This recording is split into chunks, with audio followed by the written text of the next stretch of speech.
nílẹ̀ Yorùbá ẹ dìde against ẹ o, gbogbo ẹ̀yin human rights activists ẹ dìde against nǹkan tí ń bẹ ńlẹ̀. Ká ní àlàáfíà ó sàn o, òkèlè gbígbẹ pẹ̀lú rọrùn pẹ̀lú àlàáfíà ó lóore ju èyí tí ń sọ̀rọ̀ àsìkè lórí. Àwọn security agents DSS especially, torí pé kéèsì àwọn ìjọ yìí ó wà lọ́wọ́ wọn throughout the federation títí tó fi dé Ìlọrin. Wọ́n mọ àwọn nǹkan tí wọ́n ti mú wọn fún nínú ẹ̀sùn terrorism, especially Abdullahi Mustapha Berende àti Ọláwuyì Saidi. Ní àìpẹ́ yìí mo rí flyer kan tí wọ́n sọ̀rọ̀ nípa pé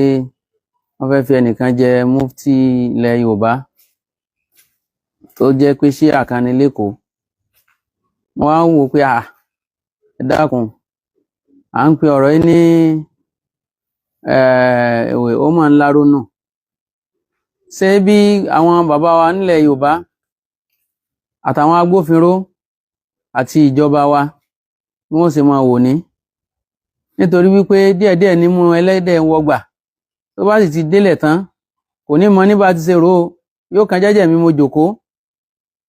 Abẹ́ gbogbo ẹ̀yin bàbá wa ìmáàmù Òṣogbo, ìmáàmù Ìbàdàn, ìmáàmù Èkó, ìmáàmù Àkúrẹ́, ìmáàmù Adó Èkìtì, ìmáàmù Ọ̀wọ̀, gbogbo ìmáàmù pátápátá tí ń bẹ nílẹ̀ Yorùbá, gbogbo yín là ń bá sọ̀rọ̀. Gbogbo àwọn àfáà, gbogbo ìjọ ẹ̀sìn pátápátá la dojú ọ̀rọ̀ ikọ̀. Àwọn security agents DSS especially, torí pé kéèsì àwọn ìjọ yìí ó wà lọ́wọ́ wọn throughout the federation títí tó fi dé Ìlọrin. Wọ́n mọ àwọn nǹkan tí wọ́n ti mú wọn fún nínú ẹ̀sùn terrorism, especially Abdullahi Mustapha Berende àti Ọláwuyì Saidi. Láti 2012 ní kéèsì wọn tí wọ́n padà dá wọn lẹ́jọ́ ní 2018 ní Federal High Court l'Abuja. So terrorism ìṣe àwọn ṣíànù, ẹ má gbé agbára wọ̀ wọ́n nílẹ̀ Yorùbá, ẹ má dá ọ̀ràn sí alọ́rùn. So àwọn a máa sọ díẹ̀díẹ̀ nínú ọ̀ràn tí wọ́n ti dá nínú ìtàn Islam nílẹ̀ Lárúbáwá, èyí tí wọ́n tún wá dá sí alọ́rùn ní Nàìjíríà náà, a tún mẹ́nubà díẹ̀ ń bẹ̀, kó kàn máa jẹ́ bí ìtanijí àkíyèsí wípé ọ̀ràn dé o, kálukú wa kákíyè sára. Ẹ má jọ máa dámọ̀ ti ọrùn wa ọwọ́ wa bọ́ sọ̀lọ̀, ẹ má jọ máa dámọ̀ tọwọ́ wa bọ́ sọ̀lọ̀, kálukú ní kó ṣọ́ra. Gbogbo eléyìí kò í ṣe ọ̀rọ̀ pé wọ́n wá ń ṣe kinní kan ọ̀rọ̀ ìyàmẹ̀yà ìran kan kinní kan. Gbogbo eléyìí ń kọ́ ni tí ń bẹ ńlẹ̀. Òdodo bẹ̀ gangan ni wípé àwọn tí wọ́n fẹ́ dá new revolution lẹ̀ against Islam àti gbogbo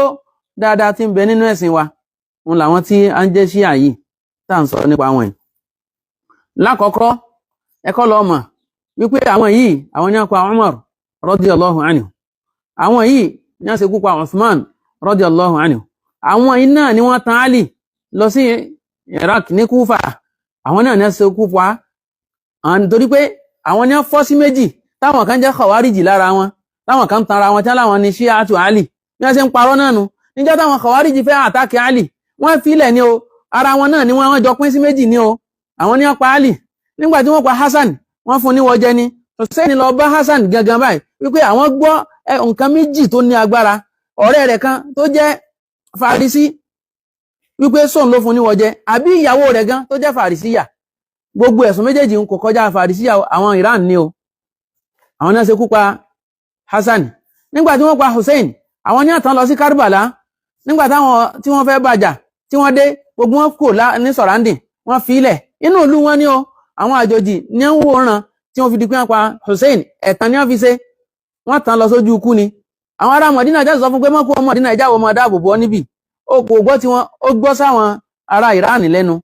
Àwọn Rọ́fídọ̀, àwọn ní àtàn lọ síbi tí wọ́n ti pa. Bí wọ́n ṣe wá bẹ̀rẹ̀ sí ní máa pa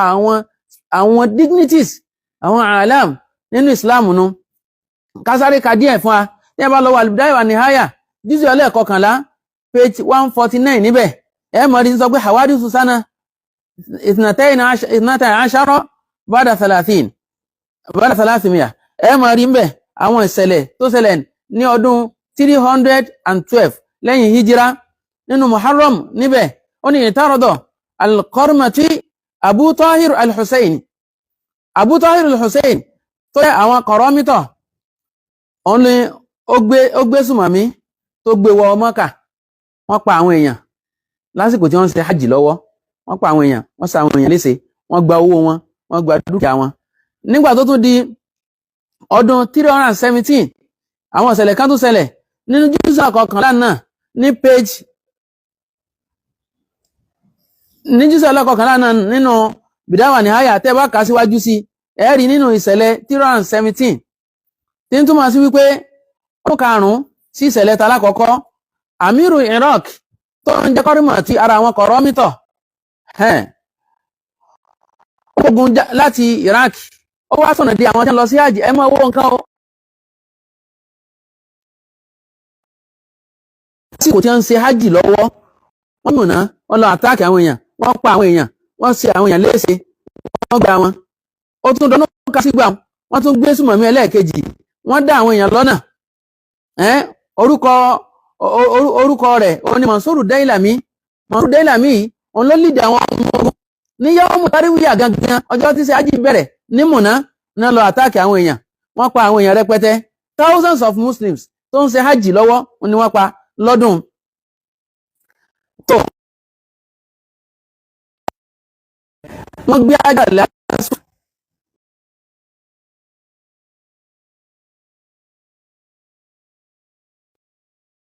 lọ sí Kọ́rímọ́tọ̀ nílùú wọn. Ó wà ń bẹ̀ títí tó fi di 339 wọ́n tó rí ajá lásù dá padà sí Mọ́kà. Kódà ńgbà tí wọ́n fi dá padà gan, gbogbo àwọn lódì mùsùlùmí lágbàáyé ní wọ́n forí kọ́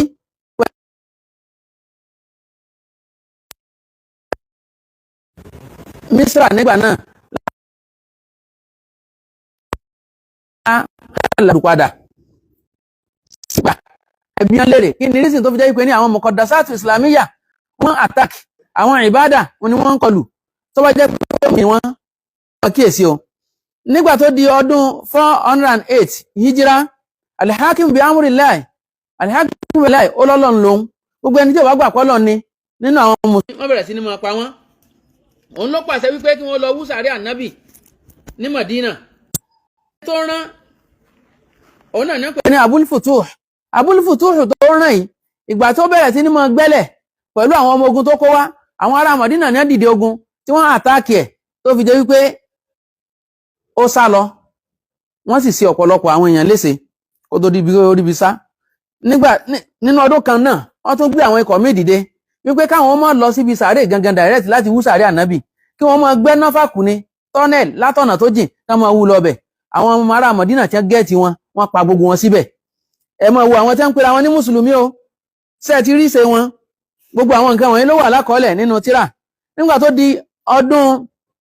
656 hijira àwọn Shia méjì kan Nasiruddin Tusi àti Ibn al-Alqami àwọn méjèèjì náà parapọ̀ tí wọ́n lọ sọ́dọ̀ àwọn ẹ̀hànà àwọn tàtàrù yẹn àwọn Maguli orílẹ̀-èdè wọn ní Russia náà fìyà jẹ láìpẹ́ hùn. Ẹ rí wípé àwọn yẹn ìṣe wọn nu ká máa attack Islam. Àwọn náà lọ invite wọn wá nígbà tí àwọn yẹn náà ń jẹ́ dáólà tó ní agbára táwọn náà tí wọ́n ní ọmọ ogun wọ́n wọ̀lú Islam wọ́n pa àwọn àfà àwọn ọmọ Ibn Jawzi gbogbo àwọn àfà ní hadith ní Baghdad ní Iraq ní Basra wọ́n pa àwọn èèyàn títí débi wípé kò sá àfà ní Baghdad mọ́. Gbogbo maktaba islamiyya àwọn àwé tó ní ṣe pẹ̀lú fíkìú ni nípa tàríkù ní ìtàn ìmọ̀ ẹ̀sìn ìtàn àwọn Quran àwọn tíra science wọ́n lọ sí maktaba wọ́n jí gbogbo ẹ̀ wọ́n lọ dá sí náàrù dájílà yẹn tíra sì kún débi wípé wọ́n fi tíra sí afárá nígbàtí tíra tó blọ́ọ̀kù odò dájílà odò tí ìṣẹ́gbẹ́ odò àṣejìrẹ́ ni o tí ìṣẹ́gbẹ́ odò Ọ̀ṣun ni o òun ni wọ́n wó gbogbo tíra àwọn àfà ní lọ rọ́dà sí odò débi wípé íǹkì tí ń bẹ lára tákàndá ó sì mú kí odò yẹn kó change sí black iṣẹ́ àwọn Ṣíà ni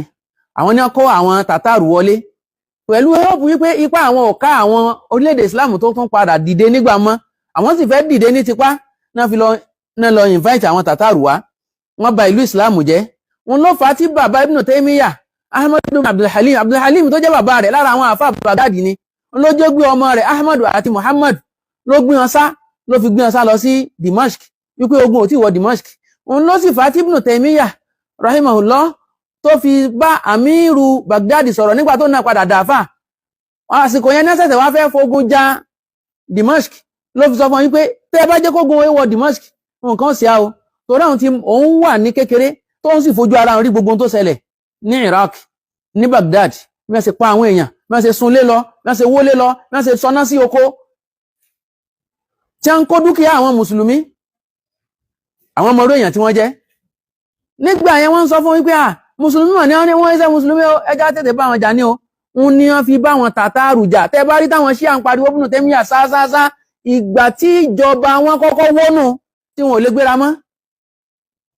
ẹ má gbàtàn jẹ pẹ̀lú wọ́n mọ̀ pariwo Ibn Taymiyyah láìda rísìnù Ibn Taymiyyah ló lídìí ogun tí wọ́n fi bá wọn tàtàrù jà àwọn tí wọ́n destroy heritage Islam náà fi bá wọn jà náà fi ṣẹ́gun wọn lẹ́yìn náà Dawla Safawiyya nígbà tó di 907 hijira Dawla Safawiyya wọ́n dìde ní Iran Shahu torúkọ rẹ̀ ń jẹ́ Ismail ibn Haidar as-Safawi àwọn ẹgbẹ́ Dawla Safawiyya lẹ̀ Iranian government tí Shahu ń rule wọ́n bẹ̀rẹ̀ sí ní wọ́n mọ́sálásí tó bá jẹ́ pé ní alùsùnà ní bẹ́ẹ̀ tàbí kí wọ́n pa ìmámù bẹ̀ kí wọ́n fẹ́ lómi ìrọ́pò ibẹ̀ ló ti ní kí wọ́n lọ wú sàárè ìmámù Abu Hanifa ìmámù Abu Hanifa bó ṣe gbajúmọ̀ tóun tí ìmámù Shafi'i kì pé faqad zanal bilada wa man alayha imamul muslimina Abu Hanifa ìmámù Abu Hanifa àwọn sí awúsàárè wọn mọ́ bí jẹ́ gbókù wọn sí dòní tó ẹ̀bá mọ̀ kẹ́ ẹ lọ mọ irú èèyàn tí wọ́n jẹ́ ọ̀tọ̀ ní kí wọ́n máa àtáàkì ara ayé èrò ọ̀run gan kò lálàáfíà lọ́wọ́ wọn olórí púpọ̀ ẹ̀dá ni wọ́n ní àníyàn rẹ̀ kankan sẹ́nì kankan àtàrà ayé àtèrò ọ̀run gbogbo wọn ní ọmọ kórìíra láti mọ fẹ́ bájà ẹ̀yin security wa ẹ̀yin DSS ẹ ti mọ iṣẹ́ táwọn ṣí à ń ṣe lókè ọya ẹ mọ́ fààyè gbà wọ́n nílẹ̀ Yorùbá o ilẹ̀ Yorùbá àwọ̀ àlẹ́mì wàhálà ọ̀rọ̀ tá a mọ́ sọ náà ni ẹ mọ́ jẹ́ wọn tún wọ̀lú máa lọ ara wọn náà ni wọ́n fi ṣe mufti kan nísìn wọn kò lè jẹ́ mufti o tẹ bá sì fi jẹ́ gbogbo wàhálà tẹ bá rí ń bẹ̀ ẹ mọ̀ràn a máa bẹ lọ́ọ̀ nínú àánú rẹ̀ kó má ṣe ṣe tó bá wá ṣe é ṣe kó jẹ́ sábàbí ìṣubú wọn léyìí tí ò ní gbérí mọ́ lẹ́yìn náà Khomeini òun tó wá wò wípé ẹ̀ka Ṣíà àti Ṣáù kò burú tó ẹ̀ka Ṣíà àti tàwọn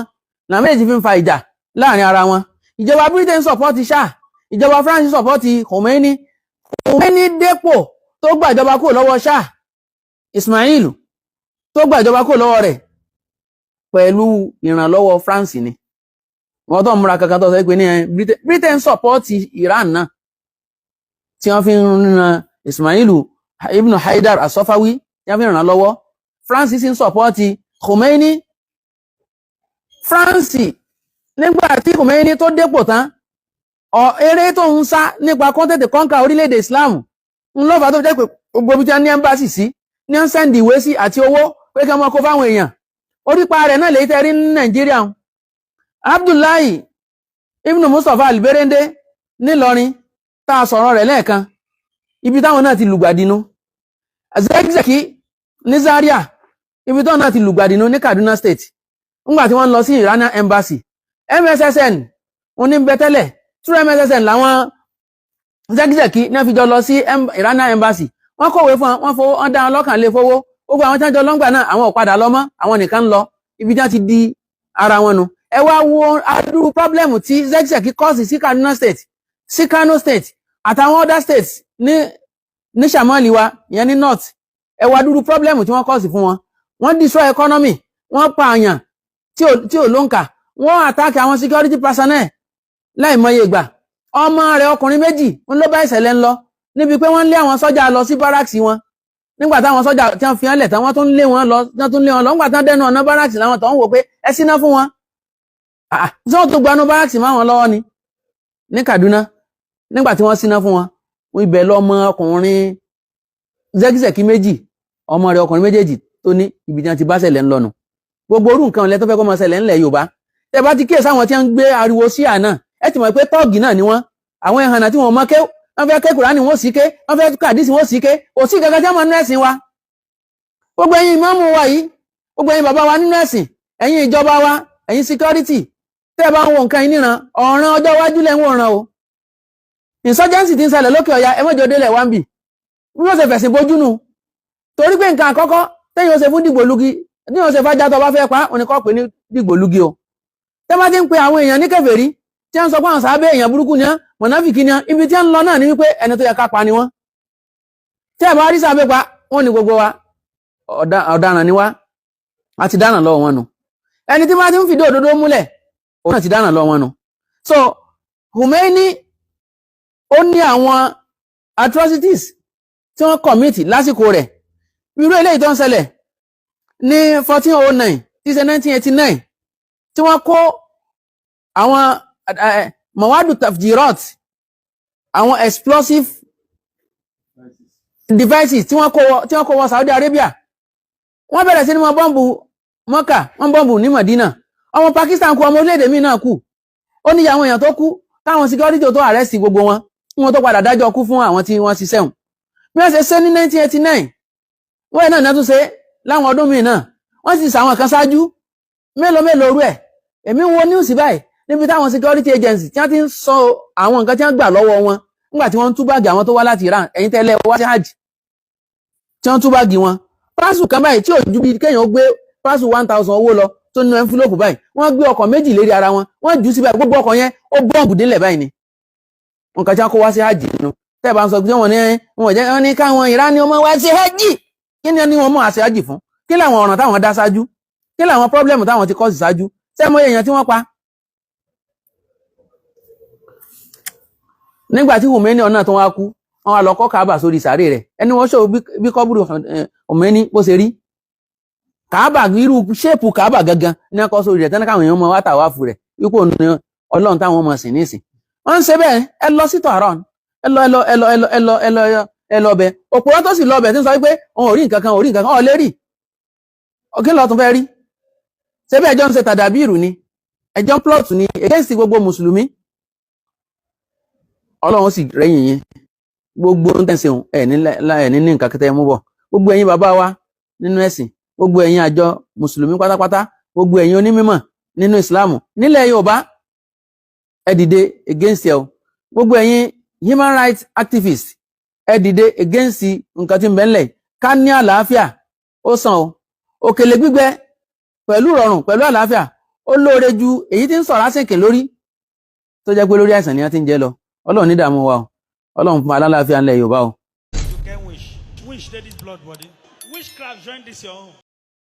ẹ bá mi subscribe sórí YouTube channel mi ọ̀fẹ́ ni ẹ kàn tẹ subscribe ẹ̀yin tẹ́ bá sì fẹ́ ràn wá lọ́wọ́ lórí péjì wa àkáǹtì nọ́mbà wa nìyẹn sálẹ̀ kò ní bàjẹ́ fún yín.